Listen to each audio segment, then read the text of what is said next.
Guys எல்லோரும் எப்படி இருக்கீங்க? நல்லா இருக்கீங்களா? என்னோட சேனலை ஃபஸ்ட் டைம் பார்க்குறீங்கன்னா சப்ஸ்கிரைப் பண்ண மறந்துடாதீங்க. வாங்க ஆடி மாதம் வீட்டு சாமி கும்பிடலாமா? என்னன்னு பார்த்தீங்கன்னா ஃபஸ்ட்டு சுழியம் வடை எல்லாமே எல்லாமே சமைப்பாங்க. அதில் வந்து முக்கியமானது எல்லாமே வீடியோ கவர் பண்ணியிருக்கேன். சரி வாங்க ஃபஸ்ட்டு வந்து சுழியத்துக்கு வந்து கடலைப்பருப்பை நல்லா ஊற வச்சு அதை வேக வச்சு எடுத்துட்டாங்க ஒரு முக்கால் அதுக்கப்புறம் பணியாரத்துக்கு அந்த வெல்லம் எல்லாமே கலந்து அந்த பணியார மாவு அதுலேயும் வெல்லம் கலந்து வச்சுட்டாங்க. அந்த கடலைப்பருப்புலேயும் நல்லா வெல்லம் கலந்து வச்சு ஓரளவு உருண்டை பிடிக்கிற அளவுக்கு எடுத்து வச்சுட்டேன். அடுத்தது வந்து நான்வெஜ் நாங்கள் எங்கள் வீட்டில் எல்லாருமே சாப்பிடுவோம். உங்கள் ஊரில் நான்வெஜ் சாப்பிட்டீங்களா? வீட்டு சாமி கும்பிட்றேன்னு எனக்கு கமெண்ட் பண்ணுங்கள். ஸோ ஃபஸ்ட்டு என்னென்னா மட்டன் குழம்பு தான் ஃபஸ்ட்டு எங்கள் அம்மா வச்சுட்டாங்க. நல்லா வந்து பட்டைக்கிராம்பெலாம் போட்டு வெங்காயம் தக்காளி வதக்கி விட்டு நல்லா மட்டனை வந்து அந்த தண்ணியிலேயே எண்ணெயிலேயே வதக்கி விட்டு நல்லா ரெடி பண்ணி வச்சோம். நெக்ஸ்ட் வந்து எங்கள் வீட்டில் வந்து மீன் குழம்பு வச்சோம். மீன் குழம்புக்கு வந்து சின்ன வெங்காயத்தை நல்லா இடித்து போட்டிங்கன்னா மீன் குழம்பு ரொம்ப டேஸ்ட்டாக இருக்கும் அப்படின்னு சொல்லிட்டு சொன்னாங்க. ஏன்னா நானே ஃபஸ்ட் டைம் பார்க்குறேன். நார்மலாக தான் போடுவாங்க. அவங்க ஒரு யூடியூப் வீடியோவில் பார்த்தாங்களாம் இடித்து போட்டால் நல்லாயிருக்கும். அதே மாதிரியே செம்ம டேஸ்ட்டாக இருந்துச்சுங்க. வேறு லெவலுங்க. நீங்கள் ட்ரை பண்ணி பாருங்கள். ஸோ மட்டன் நல்லா வந்து அந்த எண்ணெயிலே நல்லா வெந்து வந்துட்டு அடுத்தது என்ன பார்த்தீங்கன்னா அந்த சைடு என்ன மட்டன் வேகுது அப்படின்னா மட்டன் வறுவலுக்கு வந்து மட்டன் வெந்துட்டுருக்கு. ஸோ இது ரொம்ப டெம்டிங்காகவே இருந்துச்சு பார்க்கும்போதே. பட் ஆனால் டேஸ்ட் பண்ணி பார்க்கக்கூடாது அப்படின்னு சொல்லியிருந்தாங்க.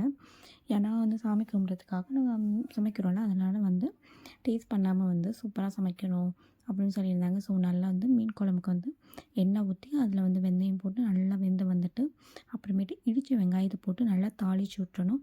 நெக்ஸ்ட் வந்து தக்காளி பச்சை மிளகாய். அப்புறம் முக்கியமான ஒரு விஷயம் சொல்கிறேன். பச்சை மிளகாய் மீன் குழம்பு போட்டு செய்யுங்க, செம்ம டேஸ்ட்டாக இருக்கும். அந்த காரம் அந்த ஃப்ளேவர் அந்த பச்சை மிளகாய் எடுத்து சாப்பிடும்போது அவ்வளோ டெம்டிங்காக இருக்கும். முக்கியமான ஒரு விஷயம் என்னென்னா பச்சை மிளகா அந்த வெங்காயம் தக்காளி எல்லாமே நல்லா வெந்து நல்லா மசிஞ்சு நல்லா அந்த நல்ல மாவு மாதிரி ஆகும்போது மீன் குழம்புக்கு அவ்வளோ ஒரு சூப்பராக இருக்கும். அப்புறம் மட்டன் குழம்புல தண்ணி ஊற்றினதுக்கப்புறம் தேவையான மசாலாஸ் மீன் குழம்பு மஞ்சத்தூள் மிளகாய்த்தூள் என்னென்ன வேணுமோ உங்களுக்கு காரத்துக்கு ஏற்ற மாதிரி போட்டுக்கிட்டு அப்புறம் மட்டன் வாங்கும்போது கொழுப்பு வச்சு வாங்குங்க. குழம்பு சூப்பராக இருக்கும். மீன் குழம்புக்கு வந்து புளி வந்து இப்போ ஊற வச்சு வச்சுருந்தாங்க. அப்புறம் இது வந்து வடைக்கு வந்து தோல் வந்து கருப்பு உளுந்து போட்டு தான் நாங்கள் எடுத்து வச்சுருந்தோம். அதனால் எப்படியுமே கருப்பு உளுந்து போட்டு தான் நாங்கள் ரெடி பண்ணோம். நார்மலாக வெள்ளை உளுந்தும் இருக்குது, கருப்பு உளுந்து வச்சுருந்தோம். அதை கழுவி வச்சுட்டோம். அப்புறம் வந்து புளிக்கு மீன் குழம்புக்கு வந்து எங்கள் அம்மா கரைச்சி ஊற்ற சொல்லியிருந்தாங்க. சொல்லிட்டு நான் தான் ரெடி பண்ணிட்டு இருந்தேன். ஃபைனலாக வந்து எல்லாமே ரெடி பண்ணி வச்சுருந்தேன். சரி நெக்ஸ்ட் வந்து நம்ம புளி தண்ணி ஊற்றலாம் ஆட் பண்ணலாம்னு சொல்லிட்டு கொஞ்சம் கொஞ்சமாக ஆட் பண்ணி ஊற்றிட்டு இருந்தேன். நல்லா புளியை நல்லா கரைச்சிக்கோங்க. இது பழைய புளியும் புது புளியும் கலந்து ஊற்றிங்கன்னா ரொம்ப டேஸ்ட்டாக இருக்கும். எங்கள் வீட்டில் பழைய புளி வந்து கொஞ்சமாக இருந்துச்சு. சரி ஓகே கொஞ்சமாக மிக்ஸ் பண்ணி ஊற்றலாம்னு சொல்லிட்டு ஊற்றினா மீன் குழம்பு ரொம்ப அருமையாக வந்துருச்சுங்க. எங்களுக்கு ரொம்ப பிடிக்கும். யார் யாருக்கு என்னென்ன பிடிக்குன்னு எனக்கு கமெண்ட் பண்ணுங்கள். நீங்களே பார்த்தீங்கன்னாலே தெரியும். நெக்ஸ்ட் வந்து மிளகாய் தூள் மஞ்சள் தூள்லாம் வந்து தேவையான அளவு போட்டோம் மீன் குழம்புக்கு. யார் யாருக்கு வந்து இந்த மாதிரி பிடிக்கும் அப்படின்னு சொல்லுங்கள். நாங்கள் வந்து மோஸ்ட்லி வந்து நாங்கள் எங்கள் மாமியார் வீட்டு சைடு வந்து இதெல்லாம் ஃபாலோ பண்ணவே மாட்டோம். அது வந்து கிராமம் தான் பேரே தவிர இந்த கிராமத்தில் வந்து ஒன்றுமே ஃபாலோ பண்ண மாட்டுறாங்க. எங்கள் வீட்டில் மட்டும்தான் அப்படியான்னு தெரில, மற்ற வீட்டிலலாம் தெரில. ஆனால் வந்து டவுனுங்கிறப்ப எல்லாமே அப்படி ஃபாலோ பண்ணுவோம். எங்கள் வீட்டு சைட் பக்கத்தில் நாங்கள் எல்லாமே ஃபாலோ பண்ணி நாங்கள் ஆச்சரியமாக இருக்கும். கிராமத்தில் எல்லாமே ஃபாலோ பண்ணுவாங்க, ஏன் இப்படி பண்ண மாட்டேன் எனக்கு ஸ்டார்டிங்கில் ரொம்ப ஆச்சரியமாக இருந்துச்சு. அப்புறம் வந்து மட்டன் வறுவல் கடலை பருப்புலாம் போட்டு மட்டன் வறுவல் நல்ல டெம்டிங்காக இருந்துச்சு. ஒரு பீஸ் கேட்டேன், எங்கள் அம்மா கழுவி ஊற்றணுச்சு. சரி வேணான்னு விட அப்புறமேட்டு கெண்டை மீன் குழம்பு கெண்டை மீன் மாங்காய்லாம் போட்டு நல்லா குதிச்சு வந்துருச்சு. தலை பார்க்கும்போதே அவ்வளோ டேஸ்ட்டாக இருந்துச்சு. உங்களுக்கே தெரியுதா எப்படி இருக்குன்னு? ரொம்ப டெம்டிங்காகவே இருந்துச்சு. போக போக எடுத்து சாப்பிட்றலாம் அப்படின்னு எங்கள் அம்மா கேவலமாக திட்டும். சரின்னு விட்டுட்டேன். வீட்டு சாமி வந்து எங்கள் இதில் வந்து 2 வாட்டி கும்பிடுவாங்க. எப்படின்னா பொங்கல் அன்றைக்கி மாட்டுப் பொங்கல் அன்றைக்கி வந்து எங்கள் பெரியம்மா வீட்டில் கும்பிடுவாங்க. எங்கள் வீட்டில் வந்து ஆடி மாதம் கும்பிடுவோம் நாங்கள். உங்கள் வீட்டில் வந்து எப்படி கும்பிடுவோம் அப்படின்னு சொல்லி கமெண்ட் பண்ணுங்கள். ஏன்னா ஒரு ஒரு வீட்டு சைடும் ஒரு ஒரு சைடும் ஒரு ஒரு விதமாக கொண்டு சில பேர் வந்து என்னென்னா இந்த சாமி வந்து கும்பிட்றதுலேருந்து ஒரு ஒரு விதம் இப்போ வந்து ஒரு மகாலட்சுமி நோம்போ வரலட்சுமி நோம்பு அப்படின்னு செஞ்சு கும்பிட்ருக்காங்க. பட் ஆனால் எங்கள் இதில் வந்து அந்த இது செய்ய மாட்டோம். வீட்டு சாமி நாங்கள் எங்கள் வீட்டு சைடு படி நாங்கள் கும்பிடுவோம். நெக்ஸ்ட் வந்து என்னென்னா அந்த சிக்கன் கிரேவிக்காக அந்த பட்டை கிராம்பு அதெல்லாம் மசாலா போட்டுருந்தாங்க. அடுத்தது வந்து முட்டை வேக வச்சுருந்தாங்க. பணியாரம் ரெடி பண்ணிட்டு இருந்தேன். பணியாரம் என்ன சுட சொல்லியிருந்தாங்க. ஸோ ஃபைனலாக வந்து எல்லாமே சுட்டு ரெடி ஆகிடுச்சு. நல்லா தான் இருந்துச்சு. எல்லாமே டேஸ்ட்டாக தான் இருக்கும்.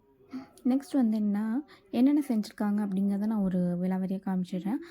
மட்டன் வறுவல், நெக்ஸ்ட் வந்து மீன் குழம்புக்கு அதை எடுக்கலான்னு பார்த்தா ரொம்ப சூடு என்னால் முடியல. அடுத்து வடைக்கு வந்து மாவு அரைச்சிடலாம். ஏன்னா வடை மாவு முன்னாடியே அரைச்சி வச்சுருந்தோம்னா அது வந்து அப்படியே இதாகிடும் அப்படின்னு சொன்னதுனால சொன்னாங்க. ஒன்றும் இல்லை, கொஞ்சம் நாய்ஸாக இருக்குது. என்னோடய பையன் வந்து குளிச்சுட்டு இருக்கான். ஸோ அதனால் எங்கள் அம்மா குளிப்பாட்டி இருக்காங்களா, அதனால் அவன் கொஞ்சம் அழுவான். மூஞ்சுக்கு சோப் போடும்போது மட்டும் கொஞ்சம் அழுவான். யாருக்கும் இது மாதிரி உங்கள் பையன் அப்படி பண்ணுவானா அப்படின்னு சொல்லிட்டு எனக்கு அப்படிங்க. நெக்ஸ்ட் வந்து சுழியத்துக்கு அந்த அரைச்சி வச்சுருந்துருமா கடலை பருப்பு, அதெல்லாம் நல்லா வந்து உருண்டை வச்சுட்டேன். மாவு வந்து நெக்ஸ்ட்டு நல்லா உருட்டி வெங்காயம் அந்த கருவேப்பிலெலாம் போட்டு ரெடி பண்ணி வச்சுட்டு நெக்ஸ்ட் வந்து சுழியமும் போட்டு எடுத்தாச்சு. மெதுவடை, சுழியம், அப்புறம் வந்து கருவாடு மறந்தாச்சு. ஃபைனலாக போய் என் தம்பியை போய் கருவாடு வாங்கிட்டு வர சொல்லிவிட்டு கருவாடு தொக்கும் ரெடி பண்ணிகிட்டு இருந்தோம். பிசுக்கு கருவாடு தான் கிடச்சிச்சு, குழம்பு கருவாடு கிடைக்கல. குழம்பு கருவாடு இருந்தால் சுட்டே வச்சிடலாம். பிசுக்கு கருவாடுனால அது கிரேவி மாதிரி வச்சா எல்லாம் சாப்பிடுவாங்கன்னு சொல்லிட்டு ஃபைனலாக அது பண்ணியாச்சு. இடையில எங்கள் அம்மா பாத்திரம் விளக்கி விட்டுருச்சு. பார்த்தா அதை சுற்றி அடி பிடிச்ச மாதிரி ஆயிடுச்சு. ஆனால் கிரேவி சூப்பராக தான் இருந்துச்சு. சரி காஃபி குடிக்காமல் இருந்தால் எப்படின்னு சொல்லிட்டு காஃபியும் ரெடி பண்ணியாச்சு. ஒரு சைடு வந்து என்ன 2 இலை போடுவோம்.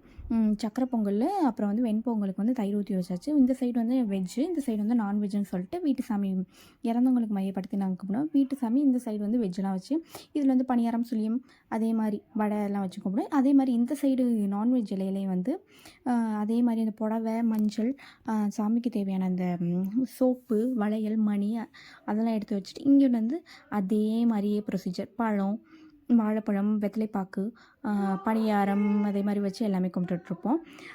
ஃபைனலாக வந்து மீன் வறுக்க மறந்தாச்சு. அதையும் எடுத்து வச்சு ஃபைனலாக வந்து மீனையும் வறுத்து முடிச்சாச்சு.